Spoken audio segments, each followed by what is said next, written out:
2205 West Landvale Street is the structure fire that we're working on right now. This fire came in last night at 6:58 p.m.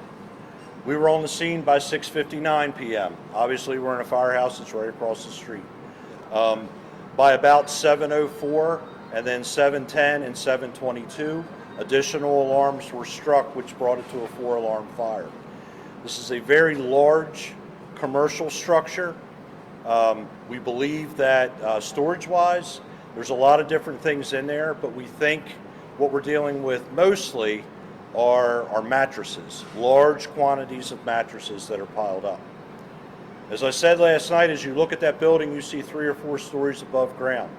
One of our biggest challenges has been 2 stories below ground that we were not able to get into. This building it's brick and mortar. It also has a very large water tower on top of it. So tactically, our challenges were actually whether or not we were going to put people inside of the building. This became a predominantly exterior fire. I want to thank Amtrak for working with us. We had to shut down the Amtrak lines last night due to safety reasons. We have been able to give Amtrak one line. I think there's four lines back there. We've been able to give them one line back so that they can start moving trains again. But they actually sent an emergency manager in from Philadelphia last night to work with us. So, special thanks to Amtrak. We do currently have some stability issues. The back of the building, as well as the Amtrak side of the building, we have some stability concerns. We have building engineers here, and we are in fact working on a demolition plan. That's going to be an extensive plan. It's going to take a lot of work, but it is something that we're addressing. We did relocate 30 residents last night from the 600 block of Betlow Street. And the reason that we did that is the close proximity of the building to the backs of their homes. BG&E has shut utilities off back there. So those families, by way of HCD, with Red Cross assistance, have been moved to hotel shelters. I also want to thank the state, MTA, for providing buses and transportation. Finally, with regard to investigation. So we have multiple agencies that are going to be investigating this fire. Baltimore City Fire Department, Fire Investigation Bureau, Baltimore Police Department, arson, the Maryland State Fire Marshal's Office, and I have asked for the ATF to come in, and in fact I have asked for the ATF to take the lead. ATF brings a ton of resources for us, and given the size and scope of the fire, the fact that we disrupted rail service, it's very appropriate that we bring all hands on deck to investigate the cause of this fire. So I'm going to stop here. I'll take questions in a minute. I'm going to turn it over to Mayor Scott. Thank you, Chief. First and foremost, I'm just going to ask all of Baltimore to pray for Lieutenant Rambrau and his family. We are so grateful to our members of the fire department who were there to render that quick aid. And as the chief said, always grateful to Dr. Scalera and the team at Shock Trauma, who we know are the best trauma center in the world for taking care of our member. But ask everyone to wrap their thoughts and prayers and their arms around his family and the fire department itself. But also, I want to say thank you to the women and men of BCFD for what they have done here, especially the leadership of Chief Wallace and his team, fighting this enormous fire throughout the night with the complications that you all can see. It's not a small task. I want to thank them for their leadership and their dedication, as always, to preserving life in Baltimore. But as you heard from the chief, this also was a all-hands-on-deck effort. I want to thank all of the city agencies, housing for relocating the residents. We saw them meeting in here. The chief and I had the opportunity to speak with many of the residents in the firehouse last night. DPW for coming and helping to get the chief and his crew the water that they needed, transportation, all the agencies, my office, emergency management, everybody that has been here. Anytime we have an incident of this magnitude, it's always going to be all hands on deck. I want to thank the full weight of city government for showing up last night. Also want to thank our partners from Baltimore County, from Howard County, from Harford County, from BWI for sending in fire efforts to help us as we dealt with this issue and still had to manage the things around the city of Baltimore, and also our partners at the state for their assistance. As you heard from the chief, this is still ongoing. We are grateful that there have been no injuries to anyone at this point, and want to keep it that way, and we'll allow them to do their work as they are the professionals and know exactly what they're doing. Chief? Thank you, Mr. Mayor. We'll take a few questions if you have them. Chief Wallace, we were seeing reports. We can work this way. That'd be great. If they were to start there. Also, if you guys can speak up a little bit, Oh, the yeah. sound's getting lost Yep. here. It's hard to hear. Okay.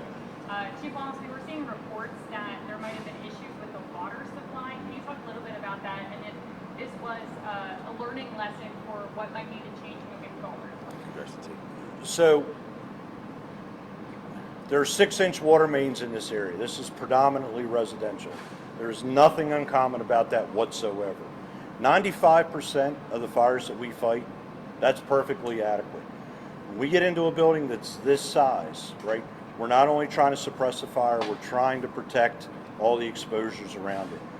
We increase dramatically what we call fire flow, meaning the amount of stress that we put on a grid based on the amount of flow that we need to keep a fire down can exceed the grid. We're absolutely prepared for that. What we do, we've become very innovative. We've got the water grid maps. As my battalion chiefs walk around, you'll see them carrying iPads. They're looking at the water grids. They're looking at Google Earth shots of this building. We're working these fires real time. So what we do is we call additional equipment, as we did. Our first briefing, we were at 4 alarms. When I came back, the mayor and I spoke that second time, we were at 7. So what we have to do is bring in additional pumpers and get outside the initial footprint, get on bigger mains, and we just bring water in. We train for this. We're perfectly equipped for this.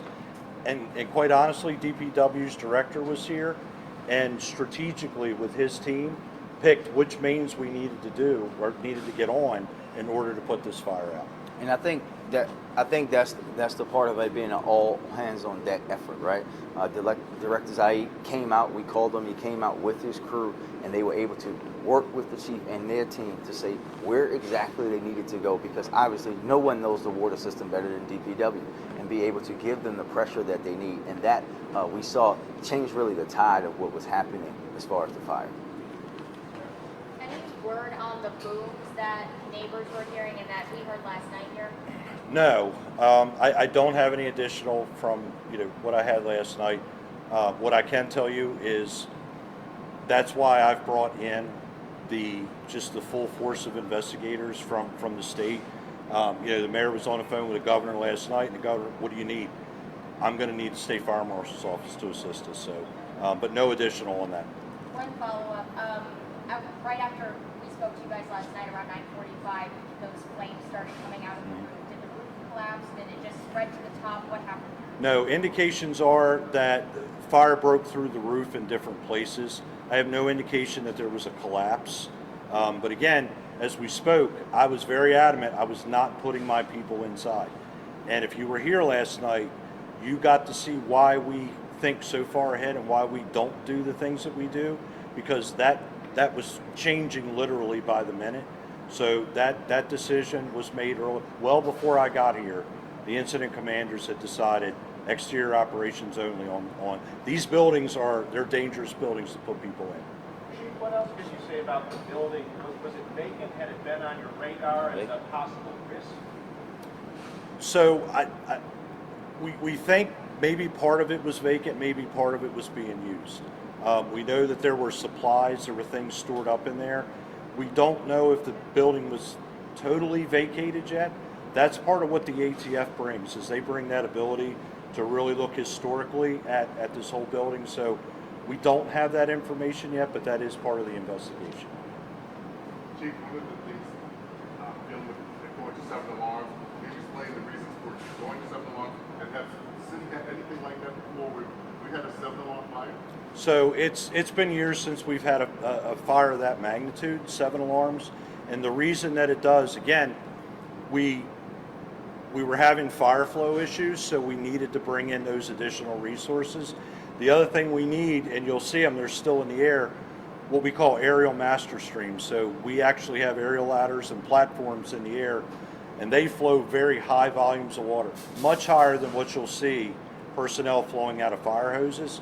So we need the strategic advantage of height and the advantage of heavier water flow. So we scale up, we scale down. We were at 7 when I left here about 2 in the morning.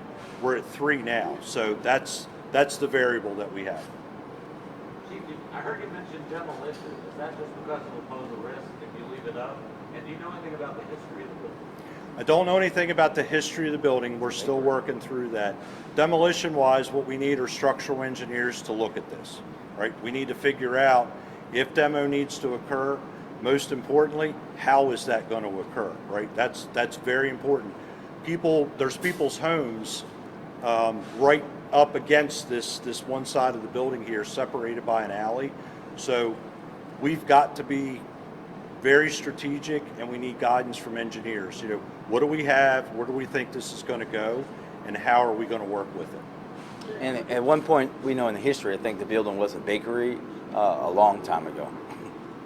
Chief, when you're looking at a building of that age, are sprinklers required for buildings that size? So we see a sprinkler system there. We don't know if it was active. The water tower gives us indications, right, of things like that. We're still looking into the status of how did those systems operate? Were they inoperable? That's very much part of the investigation. Were any of the homes on 600 been damaged, Lester? I have no indication of that.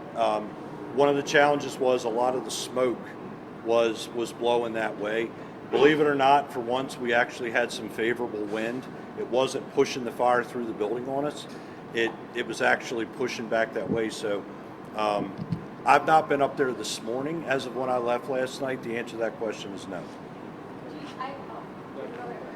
I know that I'm wondering if there's still concern about the structure collapsing on the tracks. This morning you did say we were talking about demolition, and possibly in the same vein, you talked a lot about the 2 sub-basement levels of the fire. Is that where the fire was contained? That's where most of the fire was? Or have you talked about it simply because you weren't able to attack the fire from low ground? So there was a decent volume of fire down there. Those subsurface fires are very, very, very dangerous. We're still working through a point of origin to actually see whether it was internal, external, worked its way in. As far as the wall on the Amtrak side, yes, we still have concerns with that. Yes, we still have certain tracks that are closed because of that reason. Amtrak's been great. We've been very upfront with them. I can't guarantee them that if that wall comes down, their tracks won't be compromised. So we've given them we'll call it the far eastern line. We've given that back to them, but it's also very contingent. If things change, we're going to have to take it back. Appreciate your time. Last question, please. Do we know enough about the inventory or the mattresses that are there presumably on fire to know if there are any environmental concerns or extra concerns as far as hazards in there? We don't at this point. Again, we're just now getting to a point where we're starting to get control fire suppression wise, and certain investigative things will take over. That'll be one of them. And there are no people, there are no firefighters inside still? No, there's nobody inside. Did you say the owner been cooperative, and was the building secure prior to the fire starting? There have been reps here. They absolutely have been cooperative. I don't know about whether or not the building was open, breached, locked. I don't know yet. I'm sorry, this is just working. I think you said they're still working to get it under control at this hour. Is that what you said? There's still fire in the middle of the building. These aerial streams that you see can only reach so far. So a lot of the fire, by way of thermal imaging technology, we're seeing a lot of heat in the middle of the building directly under that water tower. We believe that water tower is what we call core anchored, so all the way to the ground. It's not just resting on the roof. But again, it's in the middle, so we're having to work to try to get water into the middle. Are you looking for one spot where it may have started? I can't comment on an investigation right now. We got it. All right, thank you guys. Thank you. Thank you.